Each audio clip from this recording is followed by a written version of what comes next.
we were invited yet again to help create a promotional video.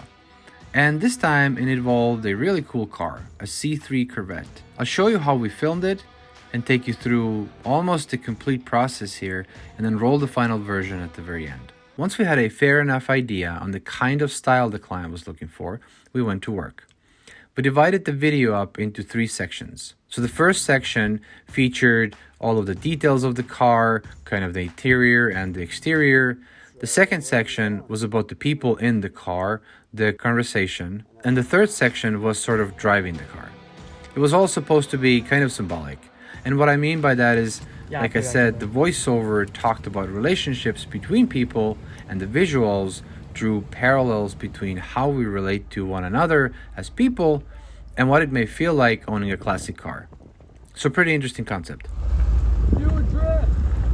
So the work. Now, when a cool idea comes around, there's all this excitement and we just want to get filming it and see the final product. There are all these great ideas in our heads that just need to get out. And since we've done these videos a few times, my second thought, or the thought in the back of my mind is, how do I do this and not screw this up? And the easiest way to screw it up, not always, but most of the times, is to not plan. So naturally, we jump right into it. To planning, that is. Now that we knew what car we were dealing with, we wanted to see it.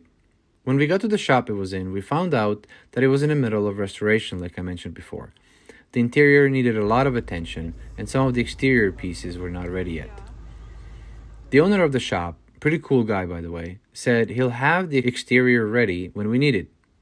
And that gave us some time to plan out some of the other stuff we had in mind. So for the moment, that was good enough for us. When we explained to the owner of the shop that we had hoped we can use the interior features for this as well, he took us to another part of his shop, and voila, there was another C3 Corvette. It was a different year and a bit different style, but this was so cool. Unfortunately, we did not get the clearance from the owner of the second car to drive it for the promo clip. So we had an idea. Even though the car is obviously the feature of the video, it wasn't really about the car. So we decided to use a simple editing trick to film the interior of one car and the exterior of another car. This was the interior subject car. Gotta be careful giving me the keys, I might run off with it. Like I said, you made a huge mistake. I'll say it again. Huge mistake. As you can see here, this is completely different style, interior and exterior. So we had to be careful in how we filmed this. We also used a bunch of cheats to get what we needed. For example, in this shot, that hand is Mia's hand, not hers. In this shot, that exhaust pipe is actually from the orange car and not the one featured. That steering wheel is again a different style. Well, you get the idea. We needed a nice road for the car to travel on. I also wanted to make sure it was safe, meaning it shouldn't have a lot of traffic, no traffic if at all possible. We looked at a couple of dirt roads and found one that seemed to be decent enough, but just knowing it was a dirt road and having to deal with the mud on the car was just not appealing at all. We decided it really needed to be a paved road. So we looked at one, looked at another, found this one, but that was just way too busy. When we looked at it on the map, it didn't seem like a road that would be busy, but arriving at the site, we realized that this is a main road and we would not be able to film anything here. Finally, we found this quiet side road that was kind of winding along a state park and the shore of a small lake. We sat there for a little bit and there was no traffic, so that was nice. So this parking lot, I have an idea of that could be a good place to film. It's like an abandoned parking lot, but I'm not sure if it's open or not. We also found a spot for our dialogue section. We did try to get the background to match sort of what the road looked like, but it's a totally different place though. Okay, it's locked. So you can't do that. It's got a lot of snow, so it wouldn't be good anyway. So. And here's one thing. Filming in Michigan in a winter outside is really difficult. Not only is the weather crappy, it changes all the time.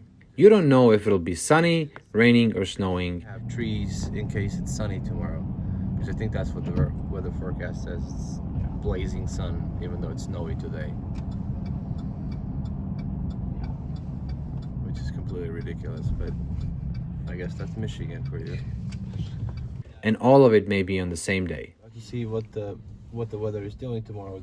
That spot might be actually really good, because there are these 3 tall trees over there that we might be able to use. So we got our schedule in place, we had the people and the cars lined up, and just prayed that the weather would cooperate. Well, it didn't. The first day it rained and then it snowed. We tried to dry the wet snow off as best as we could, but if you look close enough, you can tell the car is still wet. The next film day, it was bright and sunny, and some of the snow had melted, which we knew was going to make it a tough edit, but we made it work. And now on to the next part of our plan. How to get the shots of the car driving we wanted. We wanted a series of shots from different angles with the car rolling. One from on top of the car, maybe one from the inside, definitely several from the outside, up in the air. So here's us testing out a rig I thought might work well to film off the car, but as you'll see later, it didn't go so smooth. What this here is a 3-part setup using suction cup mounts that mount to the car. Those mounts hold up 1/2 of a Z-axis handle, and that is holding the gimbal, which the camera was mounted on, obviously. Unfortunately, like I said, this did not work out, as there are some issues with how the Z-axis mounts are constructed, the hardware they used, and obviously it wasn't engineered to be used in this way, but I wanted to give it a shot anyway. In the end, again, it was not reliable. It took too long to set up and tried to get it just right. Oh, it's gonna fall.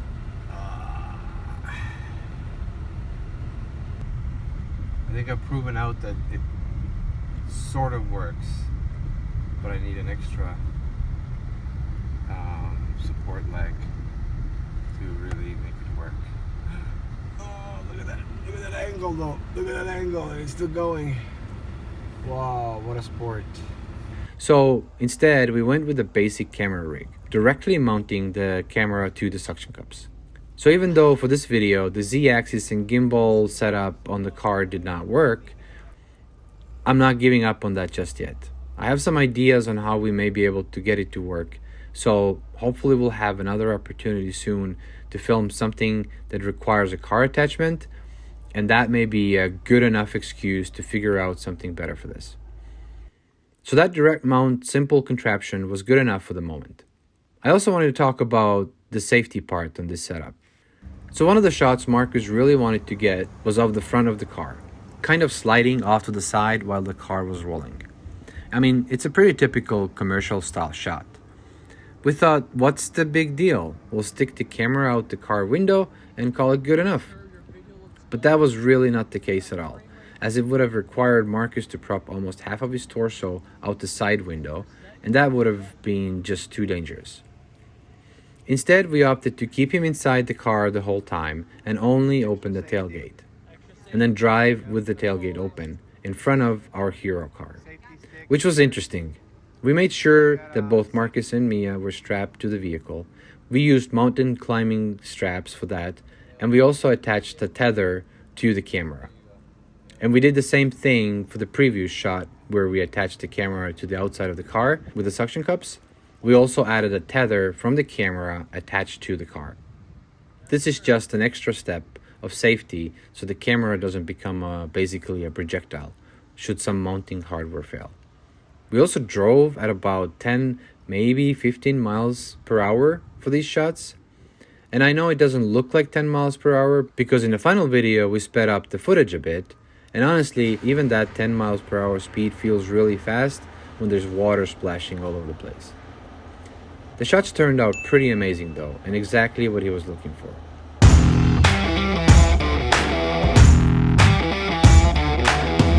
There were actually several pretty cool shots from this sequence, but only a few seconds of it made it into the final edit. And that's just another thing that's kind of frustrating that I'm sure many editors have to constantly deal with.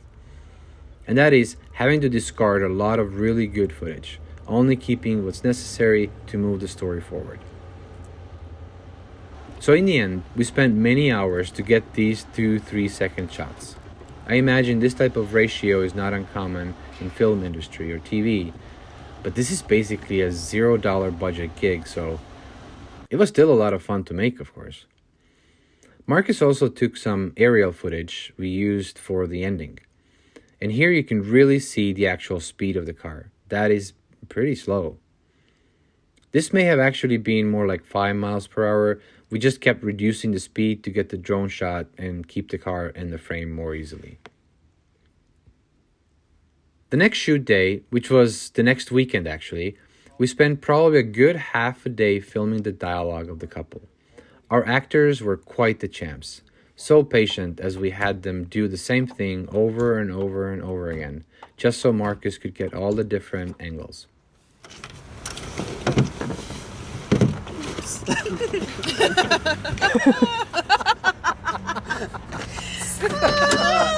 don't say cut. Keep going. Keep going.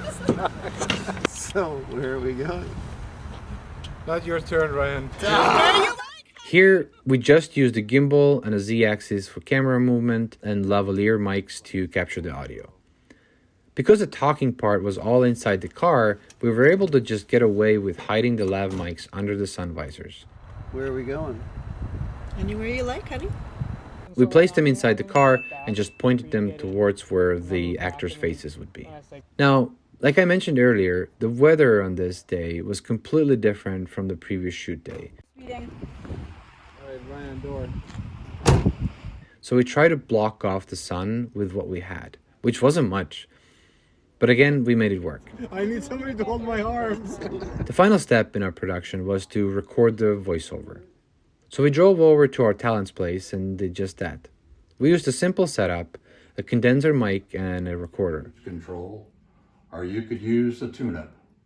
Join us at Faith Covenant Church starting February 23rd.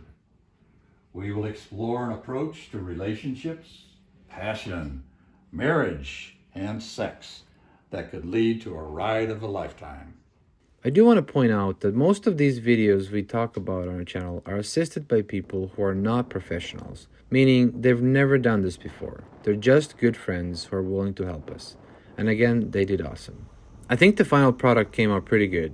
The client was happy with it, we learned a bunch, and it was fun. I'll leave you with that for now and just run the final product here. I hope this was helpful or entertaining and hope to see you in the next one. What if your romantic relationships were something like a classic car? The right performance parts could keep your engine running smoothly. Pay attention to those dashboard warning lights, and you could avoid all kinds of trouble.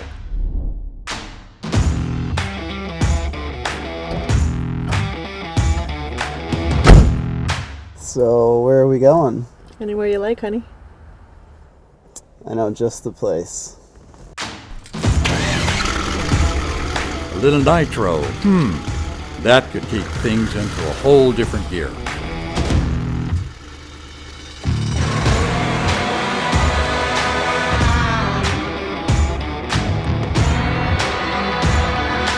Whether your relational tank is running on fumes, the dating scene has hit cruise control, or you could just use a tune-up. Join us at Faith Covenant Church starting February 23rd.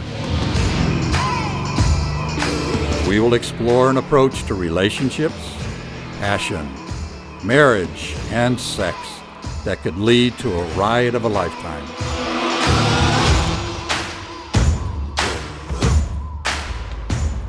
You can turn it off so we can all hear. Out loud? Alright, 3, 2, 1. That's a wrap. Okay. Awesome. Oh no.